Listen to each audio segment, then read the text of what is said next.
ఏ academy మీద depend అవ్వకుండా తన ఓన్ ప్రిపరేషన్లో డూస్ అండ్ డోంట్స్ మీకు అందరికీ చాలా బాగా యూజ్ అవుతుందని నేను అనుకుంటున్నాను.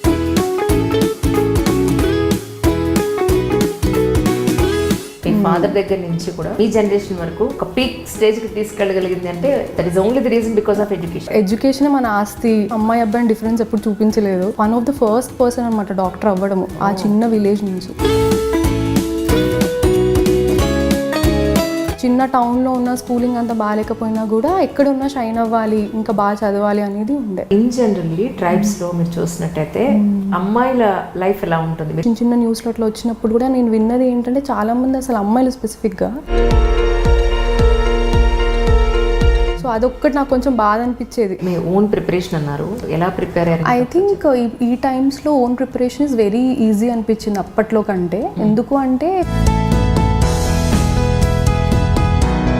అదే కోచింగ్ లేకుండా అంటే ఎంత కష్టమో అని. ఎందుకంటే ఇప్పుడు ఢిల్లీలో కోచింగ్స్ ఇట్లా లక్షలు ఉన్నాయి. మీ బుక్ లిస్ట్ ఒకసారి నాకోసం చెప్తారు? స్పెషల్గా ప్రిలిమ్స్ చాలా డిఫికల్ట్ అయిపోతుంది. ఇయర్కి కట్ ఆఫ్ కూడా ఇట్లా దగ్గరలో మిస్ అవుతుంది. స్టార్టింగ్ కొంచెం డిఫికల్ట్ అయింది అర్థం చేసుకోవడానికి, బట్ ఒక్కసారి అర్థం చేసుకుంటే ఈజీగా అనిపించింది. ఓన్గా ప్రిపేర్ అయ్యే ఆస్పిరెంట్స్కి డూస్ అండ్ డోంట్స్ అని అంటే ఏం చెప్తారు? ఐ థింక్ కోచింగ్ లేకుండా ప్రిపేర్ అవుదాం అని అనుకున్నప్పుడు ఫస్ట్ స్టెప్ ఏంటంటే మనకి ఇక్కడికి వచ్చేసరికి ఏంటంటే మన ఓన్ సెల్ఫ్ డిసిప్లిన్ అనేది ఇంపార్టెంట్. ఇందులో డోంట్ ఏంటిది అంటే too many things on one plate అయిపోయేసరికి ఏది అవ్వకుండా అవుతుంది. Armed force head quarters from Delhi అని అనగానే వర్క్ చేస్తుంది. అండ్ అక్కడ కూడా మళ్ళీ సివిల్ అడ్మినిస్ట్రేషన్ సెటప్ అనమాట. 10 years బ్యాక్ ఒక మిలిటరీ హాస్పిటల్లో ఒక అతను చనిపోయారు. అండ్ ఏదో రూల్స్ కూడా ఎవరో పాటించకపోవడం ఏదో అలా వల్ల అవ్వలేదు. నేను వెళ్ళినప్పుడు అప్పుడు నాకు అనిపించింది ఓకే, జాబ్ సాటిస్ఫాక్షన్ అంటే ఇదేనేమో. So this is something that I find my joy అని.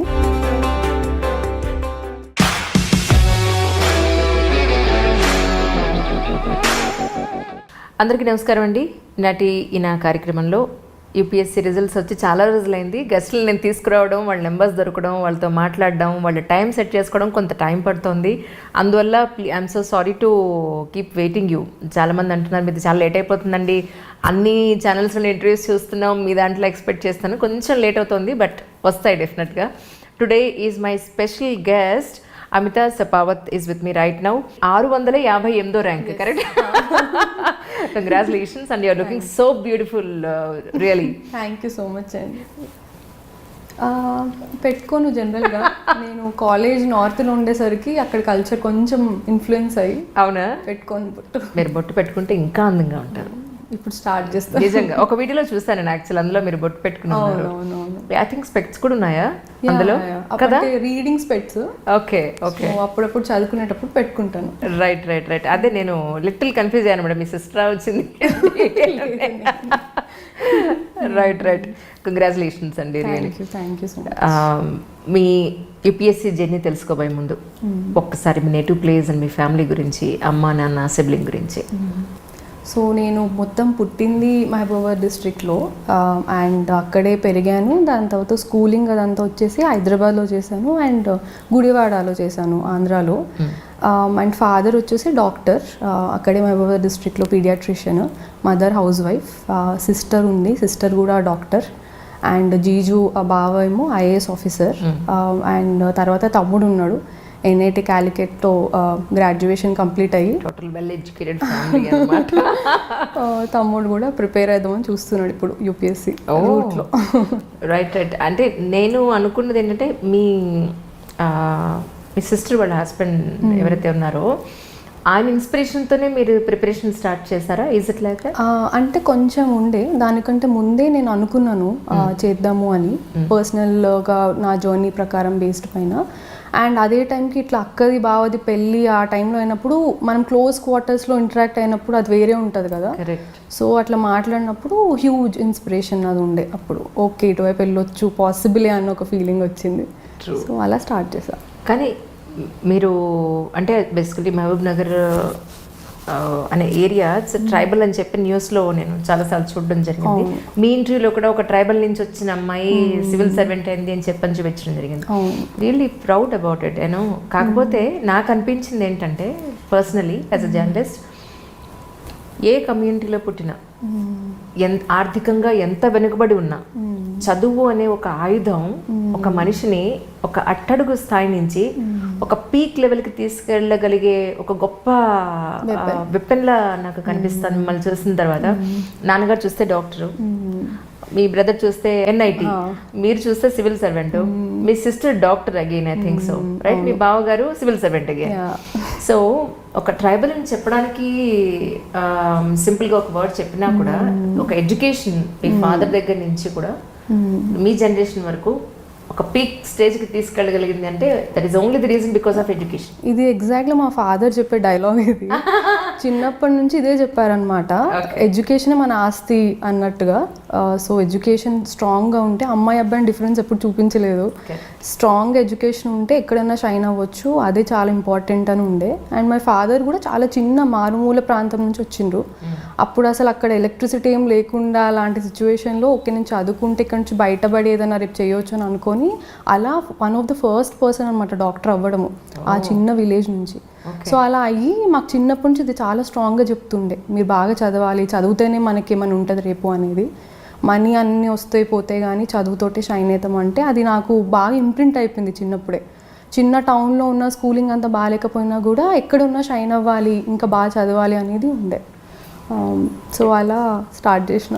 మీ పేరెంట్స్ దగ్గర నుంచి అంటే మీ బిఫోర్ జనరేషన్ నుంచి కూడా ఎడ్యుకేటెడ్స్ అవ్వడం వల్ల ఒక స్టేబుల్ లైఫ్, ఒక లేదంటే ఒక గౌరవప్రదమైన జీవితం అది మీరు చూస్తూ ఉన్నారు. బట్ ఇన్ జనరల్లీ ట్రైబ్స్లో మీరు చూసినట్టయితే అమ్మాయిల లైఫ్ ఎలా ఉంటుంది మీరు చూసే ఉంటారు చుట్టుపక్కల జీవితాలు. సో ఏమైనా డిస్క్రైబ్ చేయగలుగుతారు? అంటే మీరు కరెక్ట్గా చెప్పినట్టు నేను లైక్ ఫస్ట్ నేనే ఐఐటి క్రాక్ చేసిన నేను ఉన్న దగ్గర నుండి. అప్పుడు కూడా నేను లైక్ న్యూస్లో అక్కడికి చిన్న చిన్న న్యూస్లో అట్లా వచ్చినప్పుడు కూడా నేను విన్నది ఏంటంటే చాలామంది అసలు అమ్మాయిలు స్పెసిఫిక్గా చదవని కూడా చదవరంట, అంటే మనకి రాదులే అనుకోను, వారు తొందరగా మ్యారేజ్ అయిపోవడము అలా. మళ్ళీ కొన్ని ఇయర్స్ తర్వాత మళ్ళీ ఇప్పుడు న్యూస్ వచ్చినప్పుడు మళ్ళీ నేనే ఫస్ట్ అదే అమ్మాయి అని గుర్తుపెట్టాను కొంతమంది న్యూస్ రిపోర్టర్స్. మళ్ళీ ఇన్ని ఇయర్స్ తర్వాత మళ్ళీ నువ్వే ఇట్లా చేసినావు క్రాక్ చేసినావు, సెకండ్ టైం మళ్ళీ క్రాక్ చేయడము. ఆల్రెడీ ఒకసారి వచ్చింది ర్యాంక్ యూపీఎస్సీ సివిల్ సర్వీసెస్లో. సో అదే నాకు అనిపించింది, ఇప్పుడు 2-3 ట్రైబల్ అమ్మాయిలు నాకు కలిసి నువ్వు మాకు ఇన్స్పిరేషన్ అక్క, నిన్ను చూసి మేము కూడా చదువుదాం అనుకుంటున్నాము అని, పేరెంట్స్ కూడా మేము చదివిద్దాం అనుకుంటున్నాము అనేది నాకు అది చూసి అనిపించింది. అంటే అసలు అంతమంది ముందు ఫస్ట్ సెల్ఫ్ బిలీఫ్ ఒకటి, కమ్యూనిటీలో అలా ఎవరు ఎక్కువ ఇన్స్పిరేషన్ లేకపోవడము, తొందరగా మ్యారేజ్ అనేది. సో అదొక్కటి నాకు కొంచెం బాధ అనిపించేది ముందు నుంచి కూడా చూస్తుంటే. చుట్టుపక్కల కజిన్స్ కూడా చూస్తున్నాం కదా, చాలా తొందరగా మ్యారేజ్ చేసేయడం అలా. సో నాకు అది కొంచెం హ్యాపీగా అనిపించింది, కొంచెం అట్లా ఇన్స్పిరేషన్గా ఏమన్నా అయితే అని. బట్ స్టేట్ చూసినట్టుగా అయితే కరెంట్ స్టేట్ ఇంకా ఇంప్రూవ్ అవ్వాలి. చాలామంది అమ్మాయిలు మ్యారేజ్ వల్లనో లేకపోతే ఇంట్లో ఫైనాన్షియల్ రీజన్స్ వల్లనో అసలు ముందుకు వెళ్ళి చదవడం అనేది, స్పెసిఫిక్గా అవుట్ ఆఫ్ దట్ స్టేట్ వెళ్ళడమే ఒక బిగ్ థింగ్. ఇప్పుడు ఆపర్చునిటీస్ మొత్తం ఇండియా వైడ్గా వరల్డ్ వైడ్గా వస్తున్నాయి కదా, పంపడానికి భయపడుతున్నారు, వారు పంపినా వస్తుందో రాదో అని ఒక సెల్ఫ్ డౌట్ అనేది స్ట్రాంగ్ ఉండిపోయింది.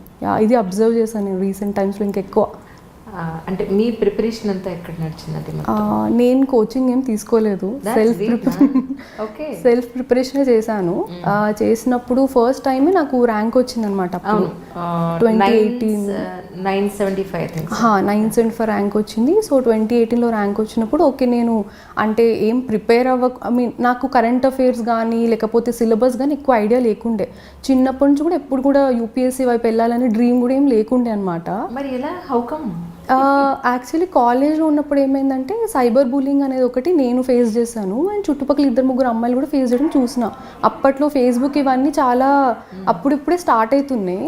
సో అవన్నీ కాలేజ్లో ఉన్నప్పుడు ఇవన్నీ ఫేస్ చేసినప్పుడు ఏమైందంటే నాకు ఒక సెన్సిటివిటీ అనేది డెవలప్ అయింది.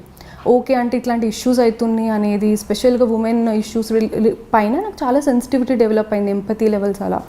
అండ్ అప్పుడు నేను ఇంటర్న్షిప్లో అందరు ప్రైవేట్ కంపెనీస్లో ఇంటర్న్షిప్ చేస్తుంటే థర్డ్ ఇయర్ తర్వాత నేను ఎన్జిఓస్తో వర్క్ చేశాను అనమాట. ఉమెన్ ఎంపవర్మెంట్ ప్రాజెక్ట్స్ పైన అండ్ స్పెషల్ చిల్డ్రన్ ప్రాజెక్ట్స్ పైన. అప్పుడు నాకు ఈ సోషల్ సెక్టర్ ఏరియాస్లో అయితే నాకు ఒక సాటిస్ఫాక్షన్ ఉంది, మేబీ ఇందులో పర్సూ చేస్తే బాగుంటుంది అనేది ఒక ఇట్లా సీడ్ సో అయింది. అండ్ దాని తర్వాత మా బావని కలవడము అండ్ ఆల్సో సో కొంతమంది ఐఏఎస్ ఐపీఎస్ ఆఫీసర్స్ని కలిసినప్పుడు ఆ ఇన్స్పిరేషన్ ఇంకా ఫర్దర్గా వెళ్ళి ఒక్కసారి మేబీ ట్రై చేద్దాము అని సెల్ఫ్గా ప్రిపేర్ అయ్యి ఫస్ట్ టైం ర్యాంక్ వస్తే కాన్ఫిడెన్స్ వచ్చింది. ఓకే అంటే మనం ప్రిపేర్ అయితే వస్తుంది మంచిగా అని ఒక కాన్ఫిడెన్స్ వస్తే అలా కంటిన్యూ చేశాను అనమాట. ఇట్లా కాలేజ్లో ఉన్న ఎక్స్పీరియన్సెస్ బేస్డ్ పైన నాకు ఇట్లా ఎన్జిఓస్లో మళ్ళీ ఇంటర్న్షిప్ చేయడం వల్ల నాకు అనిపించింది అనమాట, ఓకే సోషల్ సెక్టార్ ఏరియాస్లో అయితే నాకు జాబ్ సాటిస్ఫాక్షన్ ఉంటుందేమో అని. అప్పుడు లక్కీగా అదే టైంలో మా అక్కకి పెళ్ళి అవ్వడం వల్ల సో మా బావతో ఇంకా ఇంట్రాక్షన్ అవుతూ వర్క్ కూడా చూస్తుండే నేను అప్పటికే, ఎట్లా పబ్లిక్ అడ్మినిస్ట్రేషన్లో ఎట్లా చేయొచ్చు, సివిల్ సర్వెంట్ ఎన్ని ఆపర్చునిటీస్ ఉంటాయని. సో అలా చూసి ఇన్స్పైర్ అయ్యి మనం ఇద్దాము అని ఫస్ట్ అటెంప్ట్లో మళ్ళీ వితౌట్ కోచింగ్ క్లియర్ అయ్యి ర్యాంక్ వస్తే అది ఇంకో కాన్ఫిడెన్స్ వచ్చింది, ఓకే మనం అట్లా ప్రిపేర్ అవ్వచ్చు అని. అండ్ అప్పుడు ఆర్మ్డ్ ఫోర్సెస్ హెడ్ క్వార్టర్స్లో జాబ్ వచ్చింది అనమాట మినిస్ట్రీ ఆఫ్ డిఫెన్స్లో. ఇంకా చేస్తూనే ఉన్నాను. సో అది చేస్తున్నప్పుడు I think ministry of defence అంటే మనకి ఇప్పుడు ఆర్మీ నేవీ వీళ్ళతో వర్క్ చేసినప్పుడు అది వేరే ప్రైడ్ జాబ్లో. నాకు ఎంత హ్యాపీగా అనిపిస్తుంది అంటే armed force head quarters from Delhi అని అనగానే అవునవును వర్క్ చేస్తుంది అది సో అసలు అది వేరే ఎక్స్పీరియన్స్ కంప్లీట్లీ. అండ్ అంత యంగ్ ఏజ్లో అట్లా ఎక్స్పీరియన్స్ రావడం కూడా మంచిగా అనిపించింది. అండ్ అక్కడ కూడా మళ్ళీ సివిల్ అడ్మినిస్ట్రేషన్ సెటప్ అనమాట. సో అక్కడ కూడా కొన్ని జాబ్ సాటిస్ఫాక్షన్ మూమెంట్స్ అయినాయి కంపాషన్ ఎంప్లాయ్మెంట్లో. ఒక చిన్న ఎగ్జాంపుల్ చూస్తే 10 years బ్యాక్ ఒక మిలిటరీ హాస్పిటల్లో ఒక అతను చనిపోయారు. సో కంపాషన్ ఎంప్లాయ్మెంట్ కింద ఏంటంటే వాళ్ళ ఫ్యామిలీ మెంబర్స్ ఎవరికైనా జాబ్ ఎవరికైనా ఇవ్వచ్చు. సమ్ ఏదో టెక్నికల్ ఇష్యూ వల్ల వాళ్ళకి ఇవ్వలేదన్నమాట జాబ్. అండ్ ఏదో రూల్స్ కూడా ఎవరు పాటించకపోవడం ఏదో వల్ల అవ్వలేదు. నేను వెళ్ళినప్పుడు నేను టక్క ఏమన్నా చిన్న ఏమన్నా ఉంటే టక్క డెసిషన్ తీసుకున్నా 2 hours. మా బాస్ కూడా ఇంప్రెస్ అయిపోయాడు ఇంత క్విక్గా డెసిషన్ తీసుకున్నామని. సో కేరళలో ఉంటారన్నమాట ఫ్యామిలీ. నా పటికి నేను డెసిషన్ తీసుకున్నా, అయిపోయింది. I was happy. 1 week అయిపోయిన తర్వాత ఎవరు వచ్చిండ్రు కలవడానికి. సో ఫ్యామిలీ, చిన్న ఫ్యామిలీ దగ్గర ఆల్ ద వే కేరళ నుండి నన్ను కలిసి థ్యాంక్ యూ చెప్పడానికి. అప్పుడు నాకు అనిపించింది ఓకే జాబ్ సాటిస్ఫాక్షన్ అంటే ఇదేనేమో, so this is something that I find my joy అని. అప్పుడు కోవిడ్ అదంతా స్టార్ట్ అయింది. సో ఇంటికి వచ్చి మళ్ళీ ఇంకోసారి ప్రిపేర్ అయ్యి ఇంకొక బెటర్ సర్వీస్ కోసం ప్రిపేర్ అవుదాము అని మళ్ళీ రాస్తే లక్కీగా ఈసారి మళ్ళీ ర్యాంక్ వచ్చింది. రియలీ ఆస్పిరెంట్స్ అందరూ చాలామంది అనుకుంటుంటారు కోచింగ్ తీసుకుంటే పర్టికులర్ ప్లేస్లోనే కోచింగ్ తీసుకుంటే మనం సాధిస్తామని. కాదు, మనలో ఉన్న ఫైర్, మనలో ఉన్న ఒక ఎయిమ్, మనలో ఉన్న ఒక కసి పట్టుదల తను ఓన్గా ప్రిపేర్ అయింది. ఫస్ట్ టైమే మీరు సాధించారు కదండి. అంటే నాకన్నా చిన్నవరకు ప్రిపేర్ అయింది అనేసి అనేమనుకోవద్దు, అయ్యారు. ఫస్ట్ అటెంప్ట్లోనే 975 ర్యాంక్ సాధించి ఆర్మ్డ్ ఫోర్స్ హెడ్ క్వార్టర్స్ ఢిల్లీలో వర్క్ చేస్తున్నారు. రియలీ సో అసలు ఎంత ప్రౌడ్గా ఉందంటే నాకు. డిఫెన్స్లో వర్క్ చేయడం అంటే ఏం మాటలా, చాలా తక్కువ మంది మళ్ళీ ఉమెన్ నేను అక్కడ చూసాను. వెరీ మేల్ డామినేటెడ్ జాబ్ అది. So I felt so happy. Even అక్కడ ఉన్న కూడా వెరీ సపోర్టివ్గా ఉండే ఆర్గనైజేషన్ కూడా. So they were very happy అట్లా అమ్మాయి అని. ఈవెన్ ఇప్పుడు మొన్న ర్యాంక్ వచ్చిందని చెప్తే నాకంటే ఎక్కువ ఆర్గనైజేషన్ ఉన్న వాళ్ళు లెఫ్టినెంట్ కల్నల్ బ్రిగేడియర్ ఉంటారు కదా, వాళ్ళు they were very very happy అసలు ఇట్లా వచ్చిందని. సో వెరీ గుడ్ ఫేర్వెల్ టైప్లో కూడా ప్లాన్ చేసిండ్రు. సో సెకండ్ అటెంప్ట్ నేను 2020లో ఇచ్చాను. అప్పుడు ప్రిలిమ్స్ నాకు 0.38 మార్క్స్తో కట్ ఆఫ్తో క్లియర్ అవ్వలేదు. థర్డ్ అటెంప్ట్ 658 ర్యాంక్ వచ్చింది. ఆల్మోస్ట్ 300 ర్యాంక్ పైకి వచ్చింది అప్పటికి. అవును, మళ్ళీ సేమ్ వితౌట్ కోచింగ్ ఏం లేకుండా ఎలా అంటే మీ ఓన్ ప్రిపరేషన్ అన్నారు. అవును, సో ఎలా ప్రిపేర్ అయ్యారు? ఐ థింక్ ఈ టైమ్స్లో own preparation is very easy అనిపించింది అప్పట్లో కంటే. ఎందుకు అంటే ఫస్ట్ ఆఫ్ ఆల్ ఇంకా కోవిడ్ వల్ల ఇంకా ఈజీ అయింది. అన్నీ ఆన్లైన్ అయిపోయినాయి. ఆన్లైన్ టెస్ట్ సిరీస్ అయిపోయింది. మెటీరియల్స్ కూడా అన్ని ఒక స్టాండర్డ్ మెటీరియల్స్ అనేవి దొరుకుతున్నాయి. సో అలా నేను ఫస్ట్ ఆఫ్ ఆల్ ఒక స్టాండర్డ్ బుక్ లిస్ట్ అనేది ఒకటి తీసేసుకున్నాను.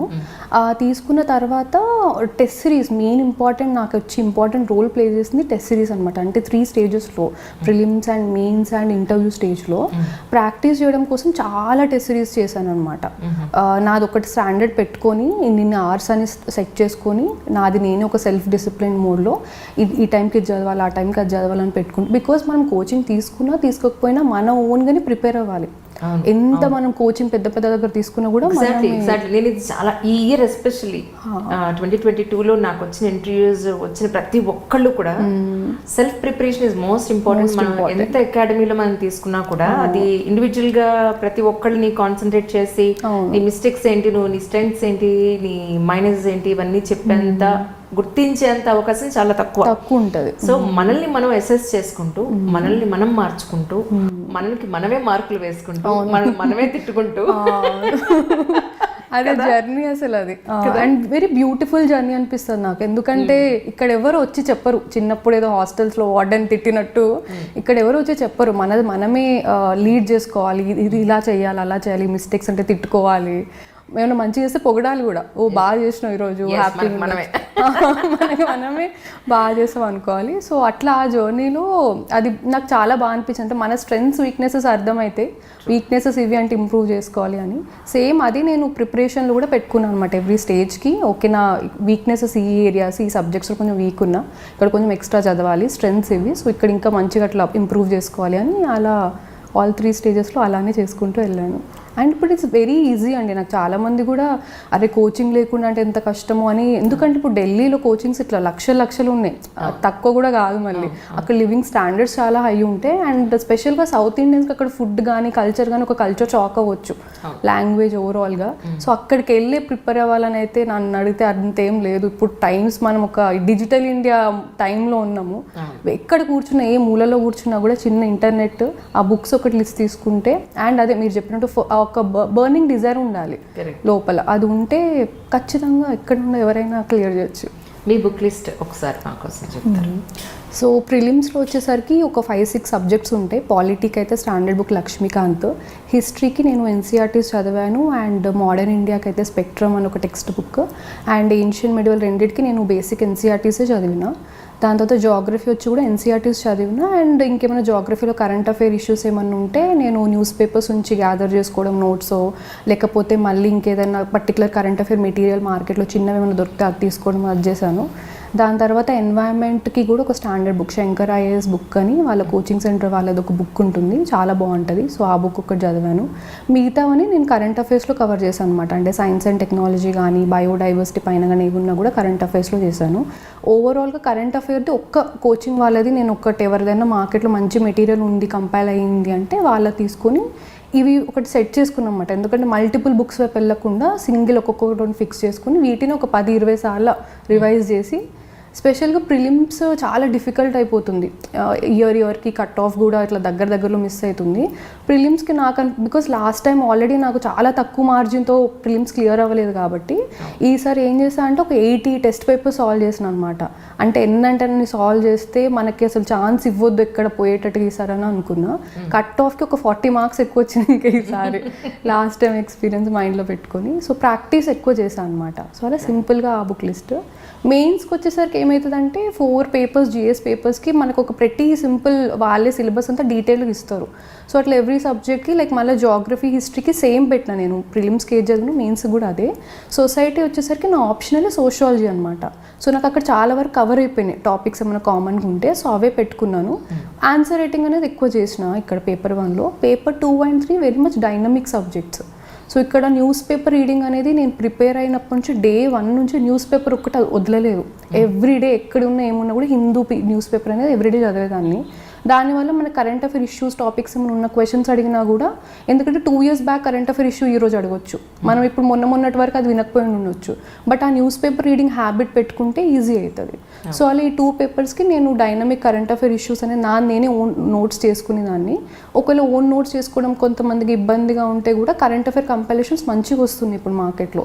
సో అది కూడా మనకు ఆన్లైన్లో ఫ్రీగా దొరుకుతుంటే అది కూడా తీసుకొని చదవచ్చు. అండ్ ఆ సబ్జెక్ట్స్కి కూడా స్టాండర్డ్ బుక్స్ ఏవైతే ప్రిలిమ్స్కి చదవనో అదే సేమ్ పెట్టా అనమాట, డిఫరెంట్గా ఉండకుండా.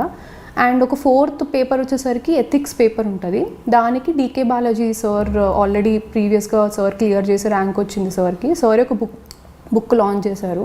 సో ఆ బుక్ నేను చదివి ప్రాక్టికల్ ఎగ్జాంపుల్స్ ఏమైనా ఉంటే, ఎథిక్స్ వచ్చేసి ఏంటంటే మనకి ఇప్పుడు ఎవరైనా బ్యూరోక్రాట్స్ ఎవరైనా మంచి పనులు చేస్తే ఎగ్జాంపుల్స్ మనకు దొరుకుతాయి.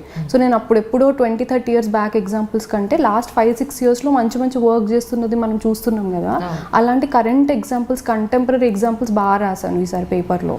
సో అదొకటి అడ్వాంటేజ్ అయింది అనిపించింది.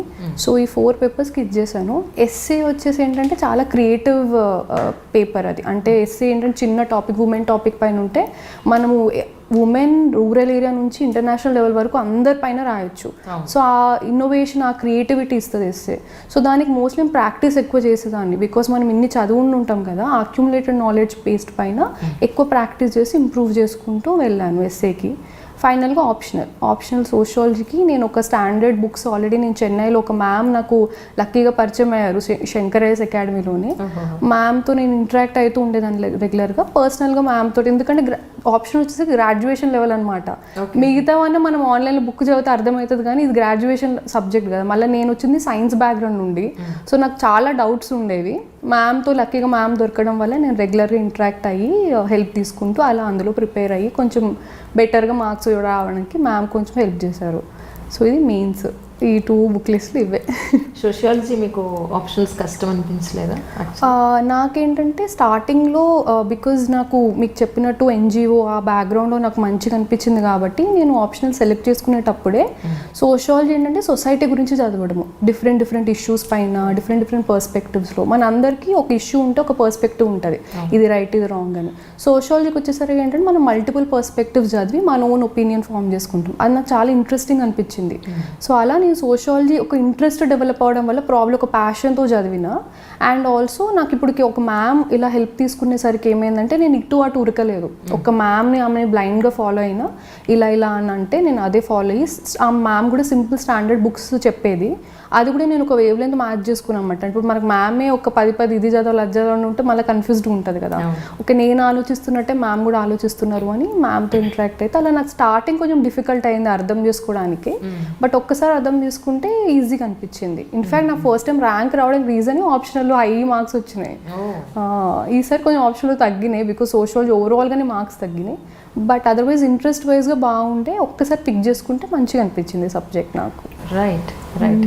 సో ఓన్గా ప్రిపేర్ అయ్యే ఆస్పిరెంట్స్కి డూస్ అండ్ డోంట్స్ అనండి, లేకపోతే కొన్ని క్యూ పాయింట్స్ అనండి, కొన్ని టిప్స్ అనండి, ఏం చెప్తారు? ఐ థింక్ కోచింగ్ లేకుండా ప్రిపేర్ అవుదాం అనుకున్నప్పుడు ఫస్ట్ స్టెప్ ఏంటంటే మనకి సిలబస్ అనేది ఒకటి పెట్టుకోవాలి. అదే మన మెయిన్ గైడింగ్ థింగ్ అనమాట. సో మనకి ఒక స్టాండర్డ్ బుక్స్ అనేది ఫిక్స్ చేసుకోవాలి అండ్ ఆ భయం తీసేయాలి. అరే నేను అక్కడికి వెళ్ళలేదు, కోచింగ్కి వెళ్ళలేదు, ఇది వెళ్ళలేదు, అది లేదు, ఇది కూడా చదువుదాం అది కూడా చదువుదాం అనేది పెట్టుకోకుండా ఒక బిలీఫ్ పెట్టుకోవాలి. నేను ఒకటి లిస్ట్ ముందే మనం రీసెర్చ్ చేసేసుకోవాలి. ఒకవేళ అలా ఉంటే కూడా నెట్లో చూసి కొన్ని రివ్యూస్ చూసి, ఈసారి ఇప్పుడు మనకు టాపర్ వీడియోస్ చాలామంది ఉన్నాయి, చాలామంది ఎగ్జాంపుల్స్ ఉన్నాయి. ముందు మన వరకు ఒక 2-3 డేస్ కూర్చొని రీసెర్చ్ చేసి బుక్ లిస్ట్ అనేది ఫస్ట్ ఫిక్స్ చేసుకోవాలి. ఒక్కసారి ఫిక్స్ చేసుకుంటే మనం దాని బేస్డ్ పైన చదువుకుంటూ వెళ్ళాలి. ఎందుకంటే మళ్ళీ మన mind diversion main important thing ఇక్కడ. స్పెషల్గా కోచింగ్ తీసుకోకపోతే ఎందుకో ఇన్సెక్యూరిటీ ఉండిపోతుంది. అరే తీసుకోలేదు కదా ఇప్పుడు ఎట్లా అనేది. సో అదొక బిగ్ డోంట్ అనమాట. అంటే ఆ ఇన్సెక్యూరిటీ తీసేసి ఒకటి ఫిక్స్ చేసుకుని చదవాలి. So this is something do లిస్ట్లో వస్తుంది. దీని తర్వాత ఏంటంటే ఈ త్రూ అవుట్ ప్రాసెస్లో కోచింగ్ వెళ్తే మనకేం ఫస్ట్ ఇంటర్వ్యూ ఎలా, అప్పుడు ఫస్ట్ అటెంప్ట్ అప్పుడు ఇంటర్వ్యూ ఎలా జరిగింది? ఇప్పుడు ఆల్రెడీ మీరు అచీవ్ చేసేసి యూపీఎస్సీ ఆల్రెడీ జాబ్ చేస్తూ సెకండ్ టైం మీరు అచీవ్ చేశారు కాబట్టి పెద్దగా ఎక్సైట్మెంట్ ఏమి ఉండదు. రిజల్ట్స్ వచ్చినప్పుడు ఓకే అప్పటికన్నా ఇంకా బెటర్ గ్రేడ్ వచ్చిందని అనుకుంటారేమో, ర్యాంక్ వచ్చింది అనుకుంటారేమో. ఫస్ట్ టైం రిజల్ట్స్ వచ్చినప్పుడు ఇంటర్వ్యూ, ఈ రెండు ఒకసారి మాకోసం. సో ఫస్ట్ ఇంటర్వ్యూ అయితే నాకు బాగా నర్వస్గా ఉండే, ఎందుకంటే నేను దాని ముందు జాబ్ ఇంటర్వ్యూస్ ఎక్కడికి వెళ్ళలేదు. కాలేజ్ తర్వాత ప్రిపేర్ అయ్యి ఇదే నా ఫస్ట్ ఇంటర్వ్యూ అనమాట. సో మనకు అక్కడ ఉండడమే బాగా స్కేరీ ఉంటుంది. అక్కడ అట్మాస్ఫియర్ అంటే లోపలికి వెళ్ళడానికి 3-4 స్టెప్స్ ఉంటాయి, సెక్యూరిటీ చెక్కింగ్ ఉంటుంది, ఏదో ఉంటుంది, ఏదో ప్రెసిడెంట్ ఆఫ్ ఇండియాని కలుస్తున్నాం అన్న ఫీలింగ్ వస్తుంది. సో అలా భయంగా ఉండే, కానీ ఒకసారి వెళ్ళగానే వెరీ కంఫర్టబుల్గా అన్నీ బాగుండే. అండ్ క్వశ్చన్స్ కూడా మోస్ట్లీ నా ఏదైతే అప్లికేషన్ ఉంటుందో డాఫ్ బేస్డ్ పైననే ఉండే, ఆప్షనల్ వేరే సబ్జెక్ట్స్ మన డిస్ట్రిక్ట్ మన స్టేట్ వీటి పైన ఉండే. కూల్గా మంచిగానే అయింది, డీసెంట్గా అయింది మార్క్స్. అప్పుడు ఒక 176 మార్క్స్ వచ్చినాయి, ఓకే డీసెంట్ మార్క్స్ అని అనిపించింది. ర్యాంక్ వచ్చినప్పుడు కూడా నేను మీకు చెప్పినట్టు ఫస్ట్ అటెంప్ట్లోనే నాకు ర్యాంక్ రావడం అనేది అసలు లిస్ట్లో పేరు, ఎందుకంటే అసలు లక్షలలో రాస్తారు, అందులో సెలెక్ట్ అయింది ఆ ఇయర్ ఒక ఐ థింక్ ఒక 14 lakhs మెంబర్స్ రాసిన ఆ ఇయర్ అండ్ 1000 మెంబర్స్ సెలెక్ట్ అయ్యారు. సో అందులో ఫస్ట్ టైం నేను చిన్నప్పటి నుంచి ప్రిపేర్ కూడా నేనేం లేదు, నాకు డ్రీమ్ అలా కూడా లేకుండే. సో నేను అలా ప్రిపేర్ అయ్యి రాసి ర్యాంక్ వచ్చింది అనేది నాకు అసలు మంచిగా అనిపించింది అనమాట. కాన్ఫిడెన్స్ వచ్చింది మెయిన్గా చెప్పాలి అంటే. ఏ సర్వీస్ వస్తుంది ఏముందో దానికంటే కాన్ఫిడెన్స్ మంచిగా అనిపించింది. సో అది అయింది. నెక్స్ట్ వచ్చిన టైంకి నాకు ఈసారి ర్యాంక్ వచ్చినప్పుడు మాత్రం ఏమనిపించింది అంటే ఏ సర్వీస్ వస్తుంది ఇదని అనిపించింది. సో పక్కాగా మంచి సర్వీస్ వస్తుంది అండ్ దాంట్లో కూడా ఇప్పుడు మంచి సర్వీస్ వస్తుంది అండ్ ఇంటర్వ్యూ మార్క్స్ అవి చూసినప్పుడు కూడా మంచిగా వచ్చినాయని అదొక సాటిస్ఫాక్షన్ ఉండే. నేను పెట్టిన ఎఫర్ట్కి నాకు కొంచెం ఇంకా మంచిగా వచ్చింది ఈసారి అని అలా ఉండే ఈ ఎక్స్పీరియన్స్. ఇంటర్వ్యూకి మీతో పాటు మమ్మీ డాడీ ఇద్దరు వచ్చిండ్రు. వాళ్ళిద్దరు ఒకటే సింపుల్ మంత్రం ఏంటంటే హ్యాపీగా ఉండు, హ్యాపీగా వెళ్ళు. మనకు తెలీదు ఎందుకంటే అన్సర్టెన్ బోర్డులు ఎట్లా ఇస్తారు ఏమో మనకు తెలియదు. వాళ్ళు ఎవరు కూడా మనల్ని తినడానికని ఉండరు, అందరూ సపోర్టివ్గానే ఉంటారు. సో నువ్వు వెళ్ళి హ్యాపీగా వెళ్ళి నీ పర్సనాలిటీ అక్కడ మంచిగా చూపించు, ధైర్యంగా చూపిస్తే మంచిగా ఉంటుంది అని మమ్మీ తింటే పెద్ద ఎక్స్పీరియన్స్ లేదు మమ్మీకి, బట్ స్టిల్ ఒక సింపుల్ మంత్రం ఇది ఎప్పుడు చెప్తూ ఉండేది. సో ఇది చెప్పిందనమాట, అది హెల్ప్ కూడా అయింది. That's nice. వ్యూవర్స్ అందరికీ ఏంటంటే ఎస్పెషల్లీ ఈరోజు అమిత సపావతి గారి ఇంటర్వ్యూలో ఓన్గా ప్రిపరేషన్ ఏ అకాడమీ మీద డిపెండ్ అవ్వకుండా తన ఓన్ ప్రిపరేషన్లో డూస్ అండ్ డోంట్స్ మీకు అందరికీ చాలా బాగా యూజ్ అవుతుందని నేను అనుకుంటున్నాను, ఎస్పెషల్లీ ఈ ఇంటర్వ్యూ రియలీ. సో ఇప్పుడైతే ఎక్స్పెక్టెడ్ నెక్స్ట్ ఐఆర్ఎస్ వస్తుందేమో. ఐఆర్ఎస్ అనేది సో అది మూడే కదా అటెంప్ట్స్ అయ్యి ఇంకా ఇస్తున్నారా? అయితే నేను అదే అనుకుంటే ఇప్పుడు ట్రైనింగ్ స్టార్ట్ అవుతుంది. ట్రైనింగ్ స్టార్ట్ అయితే ప్రాబబ్లీ ట్రైనింగ్ స్టార్ట్ అయిన తర్వాత ఈఓలు పెట్టుకొని రాద్దామా అని అనుకుంటున్నా. అది చూడాలి. ఓకే, ఇప్పుడు ఈ ఇయర్ అయిపోయింది కదా ప్రిలిమ్స్, ఇయర్ కదా నెక్స్ట్ ఇయర్. మొన్న అయితే రాయలేదు నేను అప్పుడు ఎగ్జామ్. సో అవి రిజల్ట్ వచ్చిన 4 days అండ్ అది కూడా నేను రాయాలా వద్దా అనుకున్నా. ఎందుకంటే ఐఆర్ఎస్లో కూడా బాగుంటాయి ఆపర్చునిటీస్ కదా, మంచిగా ఉంటుంది, మంచిగా స్టార్ట్ అవుతుంది కదా అనుకున్నా. బాగా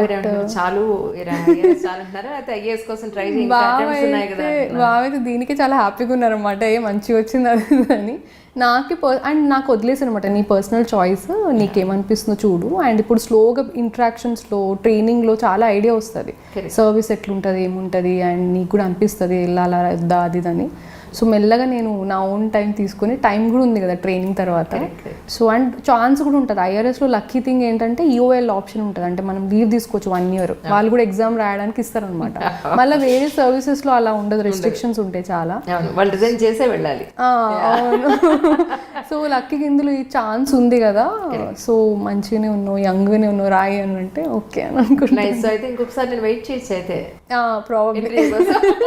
ఇంకా నేను ఆలోచిస్తున్నా, బట్ వెరీ మచ్ పాజిటివ్గా ఉన్నా రాద్దాము మళ్ళీ అని.